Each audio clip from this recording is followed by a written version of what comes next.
dans Romains, chapitre numéro 2, chapitre 7,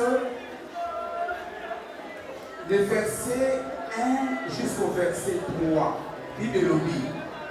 Ignorez-vous, frères, car je parle à des gens qui connaissent la loi, que la loi exerce son pouvoir sur l'homme aussi longtemps qu'il vit.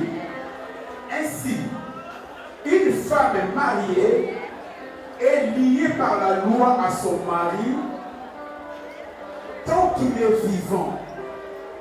Mais si le mari meurt, elle est dégagée de la loi qu'il a liée à son mari. Si donc le vivant de son mari est devenu la femme de notre homme, elle sera appelée adultère. Mais si le mari meurt, elle est affranchie de la loi, de sorte qu'elle n'est point adultère en devenant la femme d'un autre. Bible qui s'habille. Parce que nous sommes des chrétiens. Nous ne faisons pas des choses selon le monde. Nous faisons selon la Bible. La Bible le dit. Moi, si mon père est papa l'année, le mariage est une union à vie. Et donc, coufa par deux choses. Premièrement, par la mort. Et deuxièmement, par l'enlèvement. Mais à un cas de figure, il y a enlèvement. Dans un cas de figure où il y a une loi. Bible le dit. Ceux qui manquent, il y a un des conjoints. C'est-à-dire les conjoints survivants, je vous l'ai dit. Dès que moi, si je suis koufi, le coup la mamie tu as koufaki, depuis mon lundi, oh mamie tu as koufaki, aux yeux de Dieu, il pas là, ici là. Donc en réalité, ce que nous sommes en train de faire, nous sommes en train de vulgariser, de les rendre solennels. Donc ce qui veut dire, il y a plus de liens, il y a koufa, par exemple, pour unir papa Alain, na maman mamie. Il n'y a plus un lien de coutume. Parce que lui, Asa Awa, Asa a franchi de cette loi. De telle sorte que quand on se moment de la Ponaye, a commis un homme libre. Oh, pour toi, tu vas cantina que je me souffrais. Et quand on est là, tu vas cantina, souffrais, moko, après le tour, il y a moko, oh, maman, moko, souffrais, papa, moko, souffrais. Cette histoire-là, ça n'existe pas. Pour ceux qui savent les mots, les amis, parce que les démons, ils vont y vous voyez, on a mon couille à part, mon tana, c'est mon couille à terre, parce que mon couille à eza à water. À confondre, qui l'on commenté, on est colinga, à bala, à bali. Il peut être des dentistes, pardon. Alors, pour la cérémonie, est-ce que s'il y a un pasteur parmi nous, pour ça dans Zambé, aux a consacré, au Kokoya, Awa, Ibuso, pour participer à la cérémonie. Si un serviteur de consacré, il dit de consacré, au Koromata, au lait de Soda. Alors, papa Alain, ce qui m'a servi, et donc à l'émotion, à l'Okulagaï à Monaï. Est-ce que la première a parlé à maman? Ok. À l'Okolo, maman a dit son ami, tu as la kaka ya Kolo. Au Balati Saka Bango, au Kolo ya Ibaro. Parce que. Alors.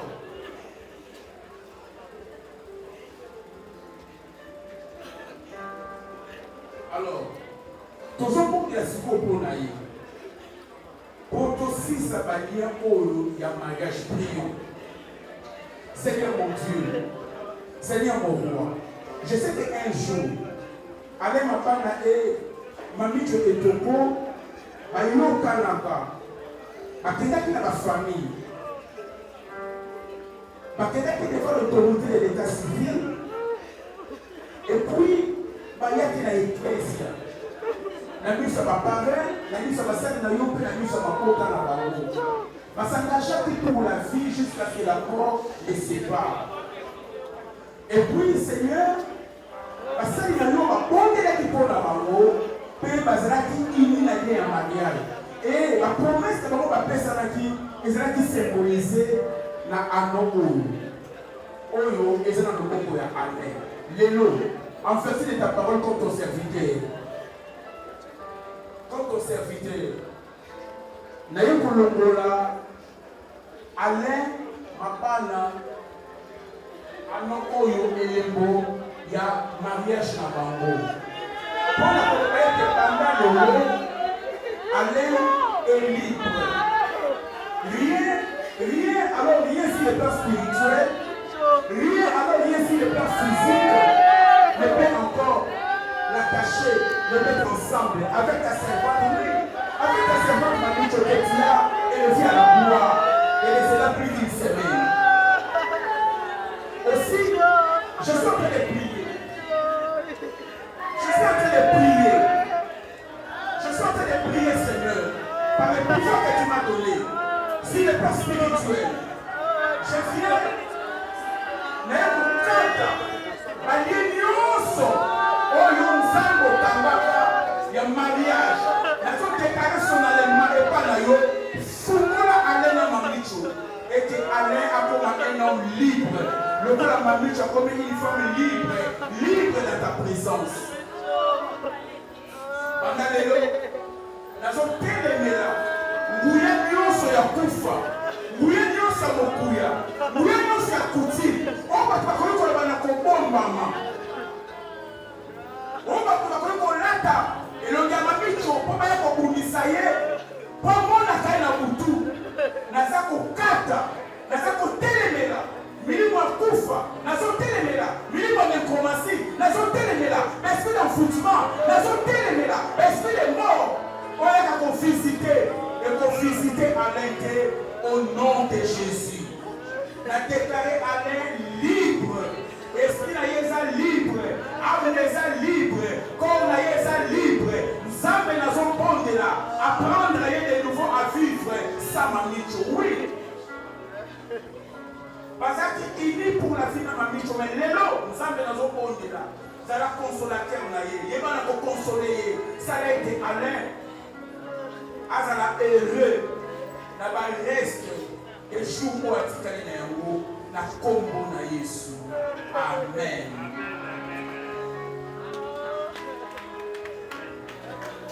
Alors ndeko ale mapana bomoni lelo, c'est un homme libre. Il n'a plus aucun engagement de mariage et aucune autre coutume va faire na kusala.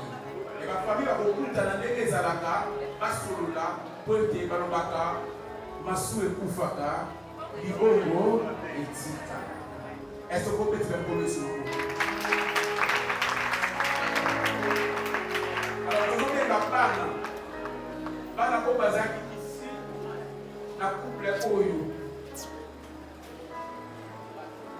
Bana oyo bazaki ici na couple ya Alain na mamicho.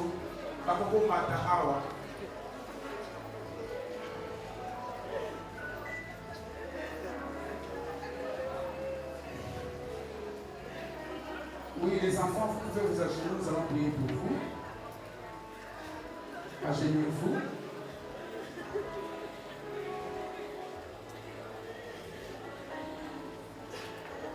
Oui, les vies que ça va déjà majeur. Les trois autres passent encore par mineurs.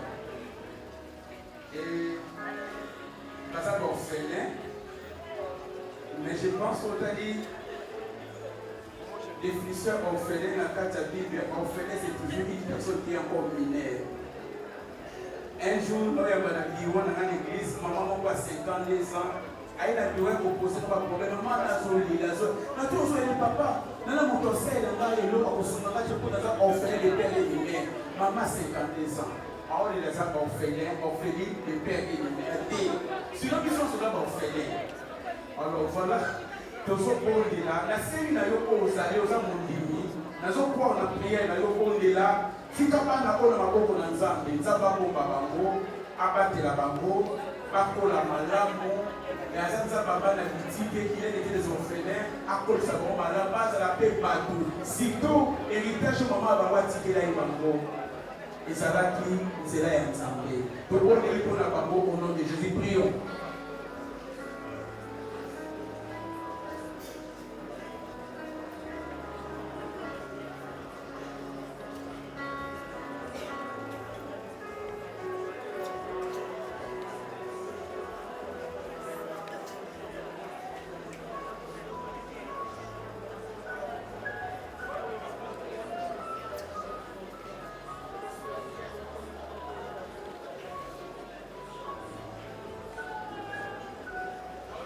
Seigneur Jésus, les commandes de la peau n'a pas ici, il y a couple. Allez, ma banana, ma miche, et ton capita. La tiki bon à ma coco na yo. Bible que nous avons orphelin. Bible que nous avons quitté, nous avons orphelin. Mais n'a pas eu le comment comme mélodie. Aux Nzambe, il y a pas orphelin. Papa n'a pas besoin de l'épaille na yo. Ça la consolation à bana oyo. Fille de oyo maman la bango atiki. Na dit que moto après ko kombla wa zate so kezayo. Ça la consolation na bango. Maman la bango akei, mais consolateur na bango. Oyebi ça que biso ko kei, on dit que biso bana bitikete, on dit que biso mono mon sang, on consolateur consolateur éternellement. Oui. Que le Saint-Esprit soit le consolateur de ses enfants. Na bondeli, ezate que le corps maman va koufi, mon livre la koufi kontakat na bana oyo. Na zo telemela, esprit de mort. Na zo telemela, esprit de mort. Quand na bana oyo, écoute au nom de Jésus. Il veut nous faire des projets qui seront anéantis, donner des ordres qui seront sans effet, car notre Dieu est avec nous. Nous sommes quoi, il sera honte dans ma nyonso. Nous sommes quoi, il sera peur dans ma nyonso. Nous sommes déclarés sans effet à ordre. Nous sommes la deuxième de pas la coluca. Qu'on y va pas la ordre, la telle média na combo na Yesu. Qu'on y sa pas na ordre malamu nzambe. Maman ba kwa tiki ba na maboko na yo polo. Zala nzambe la bango lelo lomi pelika na libela. Batika na sena makolo na yo pe basalela yo. Basanga ya kolia te, basanga ya komela te, basanga ya traitement te. Batanga ba classe na bango malamu. Basanga bato minene papa. Kwete mama na bango azaki mosali na yo. Mama na bango semaki na mabondeli yilelo asate. Mabondeli na ye. Mbano na yango ekita likolo na bana na ye. Natiki papa na bana maboko na yo nzambe. Pese ba moyen nyonso oyo koki pona ayeba na ko élever ko éduquer bana oyo. Mama neti na bango parli pe natiki na maboko na yo nzambe. Pese ye makasi motema monene motema ya mama ayeba na ko s'occuper na mukumba oyo yana ya tikeli. Tika ko limona nzambe eumela kat na bino. Tika grâce na nzambe eumela kat na bino. Tika bolomona nzambe umela kat na bino, nzambe soude bino, bozala diviser ke, bozala ini, bozala soude po ete libota ekele liboso na kombo na Yesu. Ozali mokonzi, tumobikisa tumonde dans sur lui. Merci Seigneur Jésus. Amen.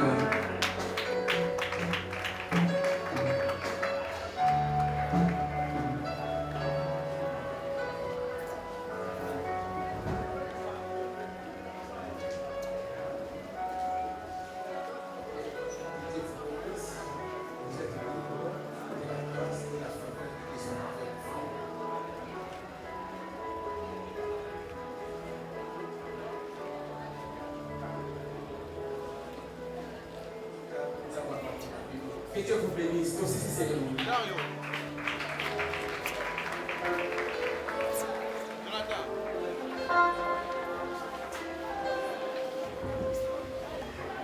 Prenez vos places, s'il vous plaît.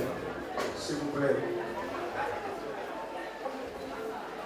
Petit à petit, nous sommes en train de chuter.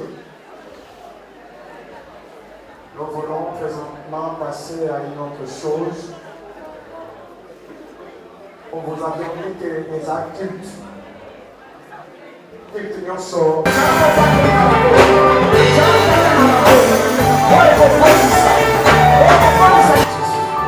Ozokamwisa ngai ozosambela te. Ntango sokoloba nga nakufela na bango tute na age na bango. Bana baninga yo boli kosambela mpo na bango. Keba yo koza na bana. Lobi kuna okoki kozala te. Bana na yo bakosula makala na nzambe. Bato mosusu bakosambela mpo na bango. Nakina yebisa yo bien-aimé. Na bacirconstance amoye kozalaka indifférente kozalaka jamais bien-aimé tozopondela tozokanga banzela nyonso tozokanga mbia nyonso ya satana oyo koya kokomplike ke bana na nsima na kombo na yesu asila tobandi koketela oko tozomona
baopesa d'abord 3 mois ya essai soki esili te bakobatela lisusu 3 mois.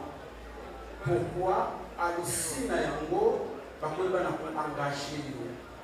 Et puis bana classe mosusu bayebi ke soki ozosala faculté moko to filière moko songolo, il y a toujours un temps babengaka ya stage. Stage ezala mpona koprépare yo la vie professionnelle oyo obengami lobi oyeba na kosala. Et puis une vérité, je vais vous dire au travers de ça, c'est quoi? C'est que chacun d'entre nous a l'alalaki na couture à l'élo. Si on a l'alalaki na couture à l'élo, parce qu'on veillait qu'il y avait un problème, mais au moins avant-hier au lalaki. Vous allez remarquer que plus on se dit aller à Tolalaka. Et pourquoi Tolalaka? Est-ce que vous avez si les plans scientifiques, parce que les autres sont dans les billes, il faut aller là pour reconstituer l'énergie pour qu'elle ait la forme à ça bien. Mais une autre raison, ils allaient que les autres là-bas, ils avaient souvent une préparation à la mort. Parce que nous, on attend là, on pose à la moi, sinon on pose à la mobile, on pose à la compte dans la banque, on pose à la banane, on pose à la nombre de bandaku, on pose à la nyonso. En fait, ils ont un stage. Pour qui on a la nyonso, c'est quand on a une chose à la stage. On se prépare. Et ça, stage, ils sont un choupé. On a là, on a monté. Est-ce qu'on réfléchit à ça? Est-ce que vous avez stagiaire au lieu pour la donc ce qui veut dire soit ma cambo à cœur, quand vous êtes dans ma tanga, soit les cambo à cœur parce qu'un jour et au ma tourne un jour et vous allez la tourne. Ce qu'on dit que vous là, vous comprenez que vous là les stage de se préparer à la mort et pour permettre à chaque fois à chaque fois ce qui concerne la mort et continue d'ailleurs aux ala concerner, aux ala concentrer au passé que Dieu veut te dire. Alors, passage de a exploité dans le peuple de l'eau, donc on a Luc chapitre 16, verset 19, puis le verset 33. J'ai lu. Il y avait un homme riche qui était vêtu de pourpre et de fin lin et qui chaque jour menait joyeuse et brillante vie. Un pauvre nommé Lazare était couché à sa porte, couvert d'ulcères et désiré de se rassasier des miettes qui tombaient de la table du riche. Et même les chiens venaient encore lécher ses ulcères. Le pauvre mourit et fut porté par les anges dans les seins d'Abraham. Le riche mourit aussi et il fit ensevelir.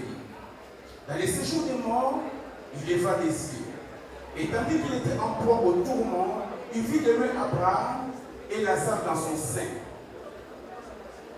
Il s'écria, Père Abraham, aie pitié de moi et envoie Lazare pour qu'il trempe les bouts de son doigt dans l'eau et me rafraîchisse la langue. Car je souffre cruellement dans cette flamme. Abraham répondit, mon enfant, souviens-toi que tu as récité bien pendant ta vie et que Lazare a eu les mots pendant la sienne. Maintenant, il est ici consolé que toi, tu souffres. D'ailleurs, il y a entre nous et vous un grand abîme, afin que ceux qui voudraient passer d'ici vers vous ou de là vers nous ne puissent le faire. Le riche dit, je te prie donc, Père Abraham, d'envoyer Lazare dans la maison de mon Père, car j'ai 5 frères. C'est pour qu'il leur atteste ces choses, afin qu'ils ne viennent pas aussi dans ce lieu de tourment. Abraham répondit, ils ont Moïse et les prophètes qui les écoutent. Et il dit, non, Père Abraham, mais si quelqu'un de mort va vers eux, ils se repentiront. Et Abraham lui dit, s'ils n'écoutent pas Moïse et les prophètes, ils ne se laisseront pas persuader quand même quelqu'un de mort ressusciterait. Est-ce que vous pouvez le balancer de votre je vais partager avec vous sur ces thèmes ici. Un choix aux conséquences éternelles. Un choix aux conséquences éternelles. Est-ce que ça vous a un choix aux conséquences éternelles? Est-ce qu'on peut encore répondre un choix aux conséquences éternelles? Natanda qui va résulter à recherche pour un professeur dans l'université à Californie. Et tu dois avoir des recherches basées sur quoi? Les recherches basées sur les choix. Donc on voulait voir une personne par jour. Il fait combien de choix? Alors j'ai été étonné de voir que par jour, selon les résultats de l'enquête, nous sommes parmi nous à entre 800 à 1300 décisions par jour. Là, c'est les paraître bizarre. Oui, toujours 800 à 1300 décisions par jour. Mais le problème, c'est qu'il y a des décisions qui ont trop d'importance, mais il y a aussi des décisions qui n'ont pas d'importance. Et d'autres qui ne nous disent même pas, nous sommes sans savoir qu'ils ont une décision. Nous faisons 800 à 1300 choix par jour. Nous prenons des décisions. La petit exemple. Quand nous pour la droite, pour la gauche, pour la petite, on balai et il n'y a pas pavement. C'est une décision que tu as prise. C'est un choix que tu as fait. Mais ce choix-là est insignifiant. Oh, on t'a montré, mais ce sont des décisions. Et puis, tu te dis, n'a que de soukola, maya moto, maya pio. Tout ça sont des décisions. N'a soukola savon, on a savon, n'a pour la savon, n'a pas pour la mafuta, n'a pas parfait, n'a pas kata toi ou quand tu es parfait. Ce sont des décisions. N'a pas péri, n'a pas mèche, n'a pas chapeau, n'a pas tout ça. Ce sont des décisions que nous prenons. N'a pas pendant combien de minutes. Ce sont des décisions. Quand on dit, parce qu'il y a des gens qui ont bio. Au moins, ils ne consomment pas haut et pas haut. Ce sont des décisions que tu es en train de prendre. Mais seulement, tu y vas des décisions. Pourquoi? Parce que, conséquent, parce que tel s'appuie sur des personnes.